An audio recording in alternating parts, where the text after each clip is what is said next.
Hi tears, welcome to Maithliraj health and beauty channel. இன்றைக்கி நம்மளோட சேனலில் என்ன டாபிக் பார்க்க போகிறோம் அப்படின்னு பார்த்தீங்கன்னா, எண்ணம் போல் வாழ்க்கை. ஸோ இது மாதிரி விஷயங்கள் நம்ம நிறையவே கேட்டிருக்கோம், நிறைய மீடியாஸில் பார்த்துருக்கலாம், நீங்கள் நிறைய சேனல்ஸில் பார்த்துருக்கலாம். ஸோ இதை எப்படி நம்ம கொண்டு போகிறது அப்படின்றத பொறுத்து தான் இருக்குது. எண்ணம் அப்படின்னா என்ன, நம்ம என்ன நினைக்கிறோமோ அந்த விஷயத்தை வச்சு தான் நம்மளோட லைஃப்பை வந்து டிசைட் பண்ண முடியுது அப்படின்றது தான் இதுக்கான சிம்பிளான ஆன்சர் சொல்லலாம். உங்களோட எண்ணங்கள் நேர்மறையான சிந்தனையோட்டம் இருக்கும்போது அந்த விஷயங்கள் எல்லாமே நம்மளுக்கு எப்படி வருது, எல்லாமே ஒரு பாசிட்டிவாகவும் ஒரு ஹோப்ஃபுல்லாகவும் அந்த விஷயம் வந்து நடக்க ஆரம்பிக்கிறது.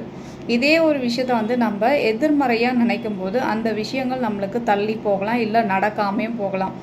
ஸோ இது ஏன் நாங்கள் சொல்ல வரோம் அப்படின்னு பார்த்தீங்கன்னா, எண்ணங்கள் வந்து சரியான முறையில் உங்களுக்கு என்ன தேவைகள் இருக்கோ அந்த தேவையை மட்டும் நம்ம கரெக்டாக எது தேவைன்றதை புரிஞ்சுட்டு பண்ணும்போது கட்டாயம் அந்த விஷயத்தை நம்மளால் வந்து அடைய முடியும் அப்படின்றது தான் இதற்கான ஒரு விஷயம்.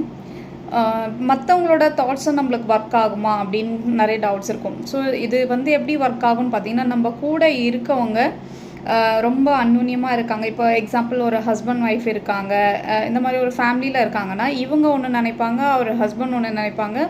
ஸோ இந்த மாதிரி மாற்றி மாற்றி வந்து தாட்ஸ் வந்து போயிட்டே இருக்கும். இப்போ ஒரு கோவிலுக்கு போகிறாங்க, ஒரு வேண்டுதல் வைக்கிறாங்கன்னா இந்த அம்மா ஒரு வேண்டுதல் வைப்பாங்க, அவர் ஒரு வேண்டுதல் வைப்பார். ஒரு குடும்பத்தில் வந்து ஒவ்வொருத்தரோட தேவைகளும் வந்து ஒன்று தான் இருக்கும், ஆனால் கேட்குற விதங்கள் வந்து வேறு வேறு இருக்கும். ஸோ நீங்கள் உங்களுக்குள்ள கரெக்டான டெசிஷன்ஸ் எடுத்து அந்த விஷயத்தை மட்டும் நீங்கள் ஒரு வேண்டுதலாக வைக்கும்போது சீக்கிரமாகவே அது வந்து நிறைவேறும் அப்படின்றது தான் என்னையோட தலைப்பு. ட்ரை பண்ணி பாருங்கள். Thank you so much.